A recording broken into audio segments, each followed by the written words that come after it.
हाँ बच्चों, कैसे हो सब लोग? सब बढ़िया ना? और पढ़ाई वगैरह कर रहे हो, नहीं कर रहे हो? घर पे कर रहे हो? कल अपन ने क्वेश्चन नंबर 3 कंप्लीट कर लिया था बेटा। आज अपन को क्वेश्चन नंबर 4 करना है। क्वेश्चन नंबर 3 क्या, मैंने ऑल पार्ट करा दिए थे और मैंने बोला था कि जिसको थर्ड क्वेश्चन आ गया उसको पूरा चैप्टर आ गया लगभग लगभग। ये वाली एक्सरसाइज तो पूरी आ ही गई, ठीक है? क्यों? वो अभी आपको पता पड़ जाएगा। अब जो आगे क्वेश्चंस दे रखे हैं ना, वो वर्ड प्रॉब्लम की फॉर्म में दे रखे हैं, बट है सारी चीज वही। बस उसमें अपन को डायरेक्ट पता था कि फर्स्ट टर्म ये है, सेकंड टर्म ये है, कॉमन डिफरेंस ये है, 15 टर्म निकालना क्या है, डायरेक्ट बोला था। लेकिन यहाँ पे अपन को वर्ड प्रॉब्लम की फॉर्म में क्या दे दिया बेटा, क्वेश्चन दे दिया और खुद सॉल्व करना है, पता लगाना है, क्या निकालना है।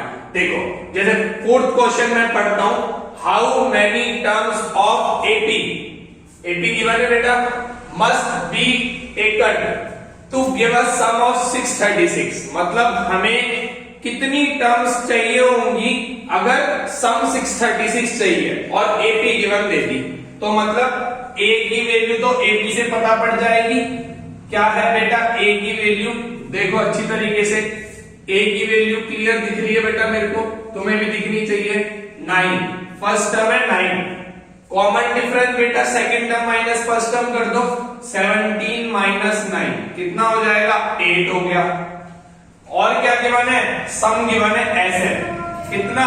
636 आ गया ना बेटा, ये गिवन है अपन को। अब सम गिवन है तो मैंने कल ही बता दिया था, जो गिवन होता है उसका फॉर्मूला लगाओ। फॉर्मूला क्या होता है? n/2 2a plus n minus 1 into D. कितना दे रखा है बेटा? 636 दे रखा है, ठीक है?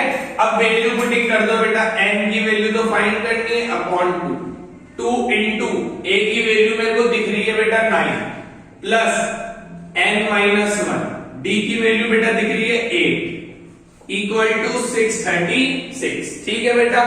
तो n/2, 9 2 जा हो गया बेटा 18 प्लस 8 को अंदर मल्टीप्लाई करोगे 8n माइनस 8 इक्वल टू 636 आ गया बेटा। यहां तक 18 में से 8 कट रहा है, कितना आ जाएगा? 10 आ जाएगा। Very good.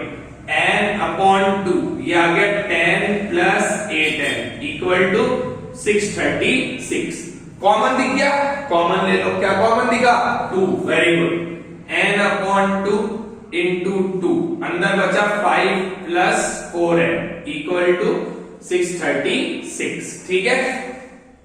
तो ये 2 से 2 कट गया, n को अंदर मल्टीप्लाई कर देते हैं, 5n हो जाएगा, n को 4n से करेंगे 4n स्क्वायर हो जाएगा इक्वल टू 636।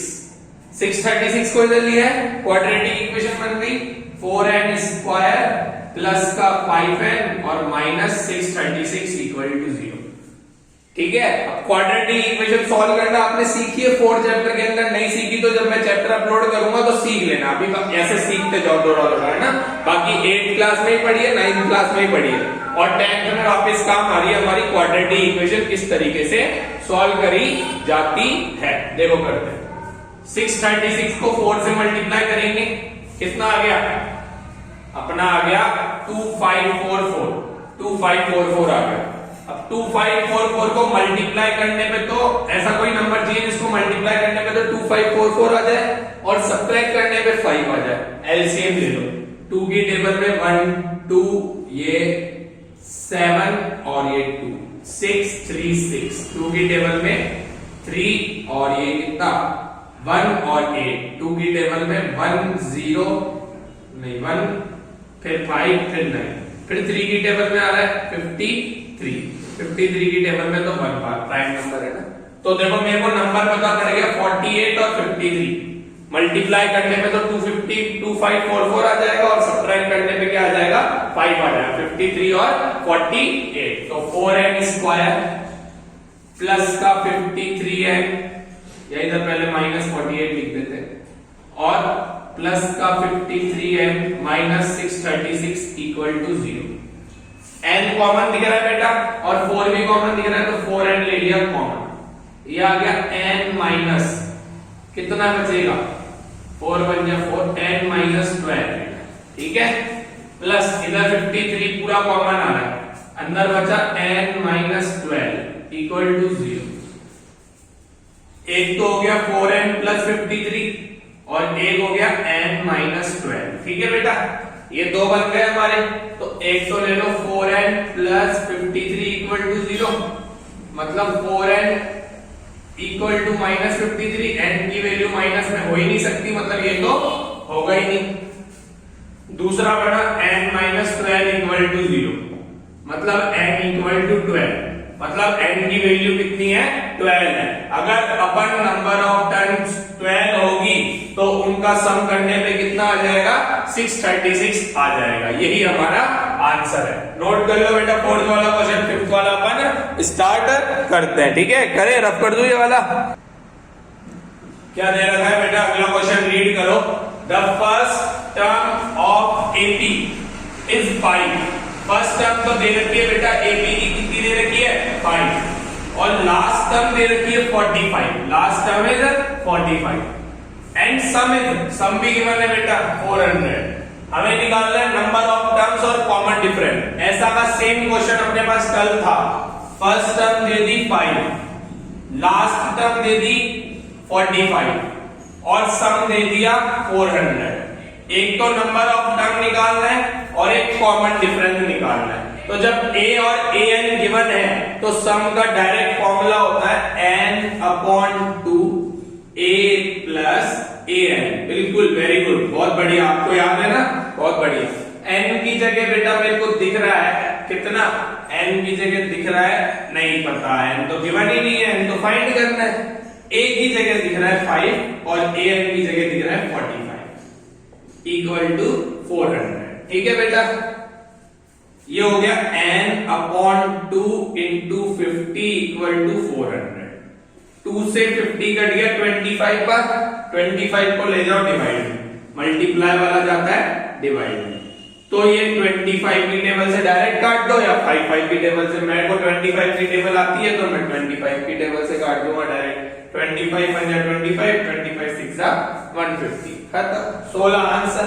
n की वैल्यू 16 आ गई। अब तो d निकालना है तो d तो निकल ही जाएगा। an का फॉर्मूला होता है हमारे पास a plus n-1 into d equal to 45। तो a की जगह बेटा 5 प्लस n की जगह निकाल लिया हमने 16 - 1 इंटू d बराबर 45। 5 प्लस 15d इक्वल टू 45। 5 को उधर ले जाओ, 15d is equals to 45 minus 5 that is 40। सही है कि नहीं है? यहां तक आ गया? पक्का, कोई दिक्कत नहीं है ना? 15 को ले जाओ डिवाइड में तो d की वैल्यू आ गई 40/15, मतलब 8/3। बिल्कुल सही है हमारा आंसर। d की वैल्यू कितनी आएगी 8/3 आएगी। सम कितना दे रखा था 400 दे रखा था। an दे रखी थी 45 और a की वैल्यू दे रखी थी 5। तो बिल्कुल सही है हमारा आंसर, परफेक्ट। समझ आ गया? पक्का पक्का ना? आगे करें? चलो ठीक है, आगे करते हैं बेटा। रफ कर रहा हूं ये वाला, ये फिफ्थ वाला सॉल्यूशन था। सिक्स्थ वाला रीड कर लो, इसका स्क्रीनशॉट ले लो या फिर नोट कर लो। नोटबुक लेके करोगे तो ज्यादा बढ़िया।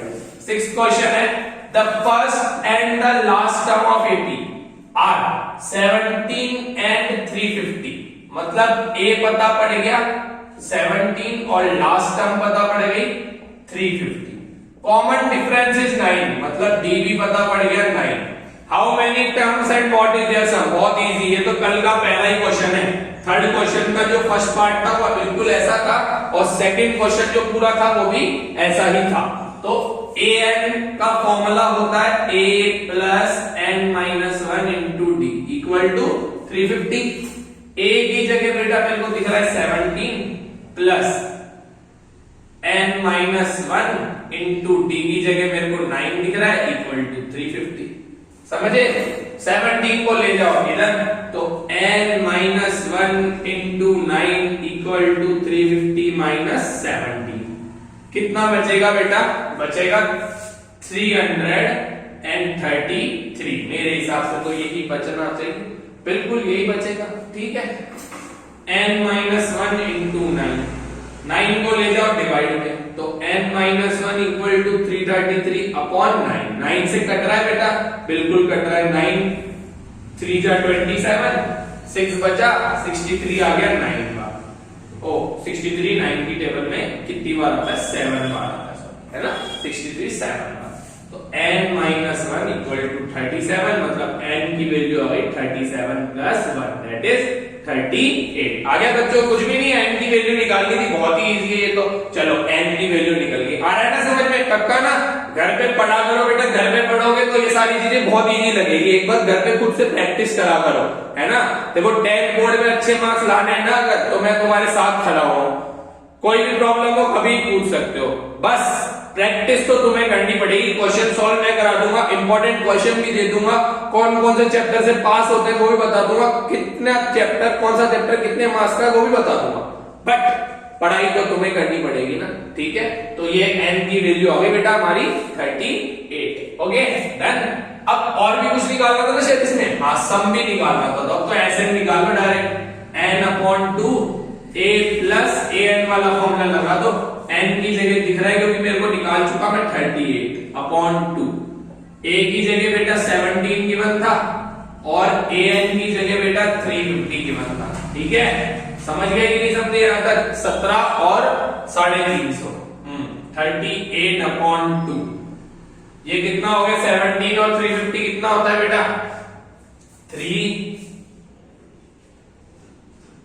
ये तो काट को पहले 19 बार कर दिया, और ये हो गया 367, मतलब 19 इंटू 367 कर दो, तुम्हारा आंसर आ जाएगा। करूं मैं या तुम करोगे? चलो भैया सब चीजें मेरे को करनी पड़ती है। 9 7 या 63, 9 6 या 54 और 6 60, 9 3 या 27 और 6 33, ये हो गया 7 6 और ये 3 7 9 और ये 6, तो तुम्हारा आंसर आ गया 6973। डन, ये सम आ गया ऐसे। आ गया बेटा, नेक्स्ट क्वेश्चन करें 7th वाला। चलो ठीक है 7th क्वेश्चन करते हैं, रफ कर दूं, ये स्क्रीनशॉट ले लो, है ना। 7th क्वेश्चन रीड कर रहा हूं बेटा। Find the sum of first 22 terms, हमें सम निकालना है पहली 22 टर्म्स का। अगर d की वैल्यू गिवन है 7 डायरेक्टली और a22 गिवन है, 22 टर्म गिवन है हमारी से, 22nd टर्म कितनी दे रखी है? 149, तो 22nd टर्म का मतलब है a22 गिवन है कितना? 149। d की वैल्यू तो डायरेक्टली मेरे को दिख ही रही थी, कितनी दे रखी है d की वैल्यू? 7, ठीक है। तो a22 को तुम लिख सकते हो a प्लस 21d 149। अब a तो पता ही नहीं है, d तो पता है ना, तो a निकल जाएगा इससे।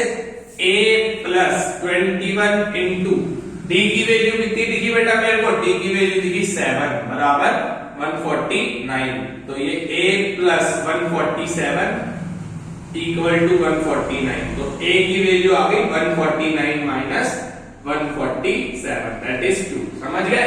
a की वैल्यू आ गई बेटा हमारी 2। अब क्या निकालना है? एक तो a निकाल लिया, a तो निकालना ही नहीं था, सम निकालना था 22nd टर्म का, कोई दिक्कत नहीं है।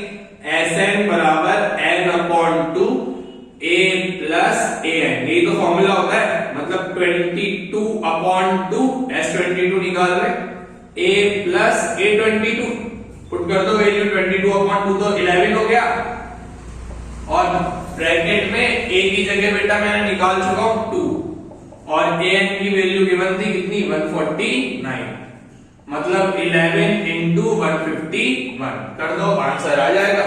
तो कितना आ जाएगा बेटा? 1510 और 151 कितना हो गया?